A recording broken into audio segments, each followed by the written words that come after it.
Assalamualaikum warahmatullahi wabarakatuh. Perkenalkan nama saya Mahbub Baidillah dari Teknik Mekatronika Otomasi Industri tahun 2021. Di sini saya akan mempresentasikan hasil kerja saya yakni dalam mengangkat pembahasan tentang standar mutu SNI dan ISO. Nah, ini ada dua pembahasan. Yang pertama adalah SNI dan kemudian adalah ISO. Yang pertama-tama adalah SNI. Standar Nasional Indonesia atau SNI, saya mengutip langsung dari web Badan Standarisasi Nasional atau BSN. Pertama-tama adalah SNI atau disingkat Standar Nasional Indonesia adalah satu-satunya standar yang berlaku secara nasional di Indonesia. SNI sendiri dirumuskan oleh Komite Teknis, dulu yang disebut dengan Panitia Teknis yang ditetapkan oleh BSN. Kemudian agar memperoleh SNI keberterimaan yang luas antara para stakeholder, maka SNI dirumuskan dengan memenuhi WTO Code of Practice, yaitu openness atau keterbukaan bagi agar semua stakeholder atau yang mau membuka peluang usaha yang mungkin bisa dibilang seperti harus memenuhi standar nasional gitu. Kemudian untuk transparan agar semua bisa berkembang dapat mengikuti perkembangan standarisasi nasional SNI mulai dari tahap pemrograman dan perumusan sampai ke tahap penetapan. Terus kemudian consensus and impartiality atau konsensus dan tidak memihak, yang diartikan adalah relevan agar dapat memfasilitasi perdagangan karena memperhatikan kebutuhan pasar. Kemudian koheren ini lebih ke agar pengembangan pasar negara tidak terisolasi dari perkembangan pasar global dan memperlancar perdagangan internasional.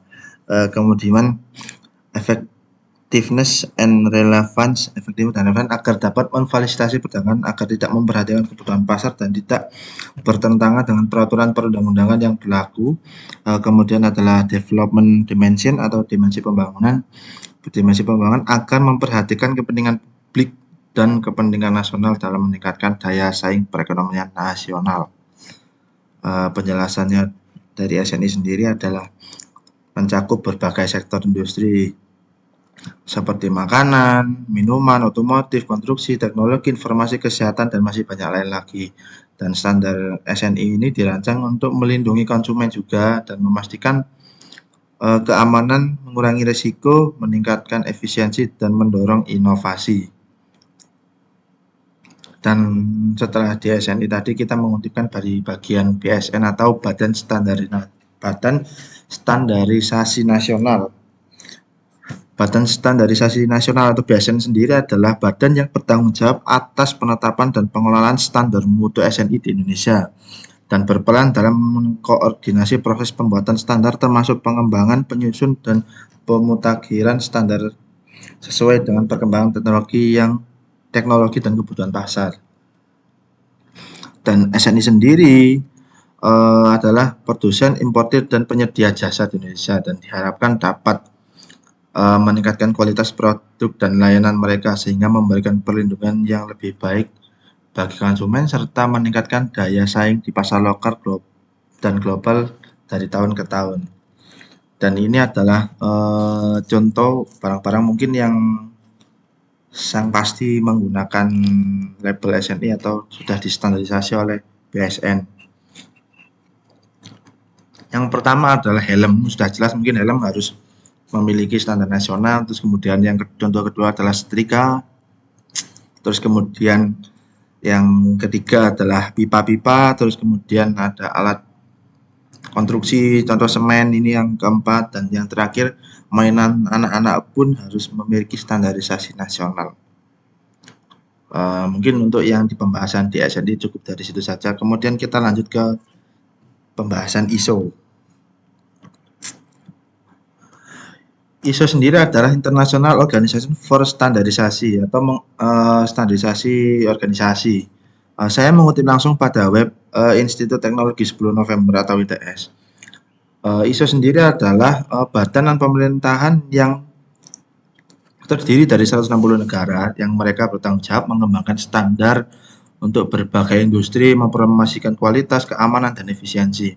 Meskipun tidak ada perusahaan yang dipaksa mematuhi standar ISO, memilih pemasok standar ISO memastikan bahwa pemasok Anda pengelola bisnis mereka dengan standar yang konsisten yang mendorong pemborosan dan biaya teknologi kualitas produk atau pengiriman. Pada umumnya ISO terbagi berbagai jenis standar yang dapat digunakan oleh perusahaan maupun melakukan persaingan global. Adapun beberapa jenis yang sudah digunakan dan oleh banyak digunakan produk-produk di Indonesia. Contoh ISO 9001, ISO garing IEC 70 dan masih banyak lain. Namun di Indonesia sendiri lebih banyak menerapkan ISO 9001. ISO 9001 adalah standar internasional untuk sistem manajemen mutu, Quality Management System QMS. Ini adalah standar yang paling banyak diterapkan di dunia, di Indonesia pun banyak diterapkan. Karena untuk mengolah mutu produk layanan dalam berbagai jenis organisasi, baik itu organisasi bisnis, pemerintahan maupun non-profit. Standar ini menetapkan persyaratan untuk sistem manajemen mutu yang membantu organisasi mencapai kepuasan pelanggan yang lebih baik dan meningkatkan efisien operasional, kinerja, dan keseluruhan. Kemudian ISO 9001 ini dirancang untuk diterapkan di semua jenis organisasi terlepas di dunia industri juga. Nggak hanya memastikan bahwa produk dan layanan memenuhi standar mutu, tetapi juga tentang membangun sistem yang kemungkinan organisasi terus meningkat. Terus kemudian ISO sendiri seringkali menjadi tanda pengakuan atas komitmen organisasi terhadap mutu dan keunggulan operasional. Apa sih standar mutu ISO gitu? Standar mutu ISO adalah standar internasional, adalah kerangka kerja internasional yang membantu organisasi mengelola mutu produk layanan mereka itu secara garis singkatnya. Dan untuk ISO sendiri adalah mempromosikan praktek terbaik dalam manajemen mutu untuk mencapai kepuasan pelanggan yang lebih baik dan efisien operasional yang lebih tinggi. Kemudian manfaat standar mutu ISO adalah penyempurnaan proses. Yang paling sini adalah semacam mengidentifikasi atau memperbaiki kelemahan dalam proses organisasi. Yang kedua adalah peningkatan kepuasan pelanggan atau memahami kebutuhan pelanggan dan memastikan bahwa produk memenuhi atau melampaui harapan mereka. Keunggulan kompetitif dalam kurang lebih menjadi lebih menarik untuk pelanggan atau mitra bisnis dengan menunjukkan komitmen terhadap mutu atau keunggulan.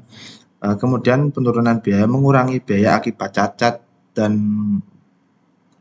pengulangan serta meningkatkan efisien operasional. Dan kemudian adalah keandalan dan kredibilitas atau membangun reputasi sebagai organisasi yang handal dan dapat dipercaya di pasar. Mungkin contoh secara garis besar ya, langsung untuk contoh penerapan standar mutu ISO adalah sudah pasti yang mungkin kerap dipakai itu kurang lebih adalah di rumah sakit. Rumah sakit ini yang mungkin menerapkan dengan standar mutu ISO 9001 dalam operasinya. Dengan menerapkan sistem manajemen mutu yang terstruktur, rumah sakit juga meningkatkan pengalaman pasien yang mengoptimalkan alur kerja, memperbaiki komunikasi antar staf medis, dan mengurangi waktu tunggu. Penerapan standar ini juga membantu rumah sakit dalam meningkatkan akurasi diagnosis, mengurangi risiko kesalahan medis, dan meningkatkan kepercayaan masyarakat tersendiri. Sebagai hasil, rumah sakit berhasil meningkatkan reputasi mereka sebagai penyedia layanan kesehatan berkualitas tinggi dan meningkatkan tingkat kepuasan pasien. Kurang lebih itu pembahasan dari saya. Kurang lebihnya saya mohon maaf. Sekian dari saya. Wassalamualaikum warahmatullahi wabarakatuh.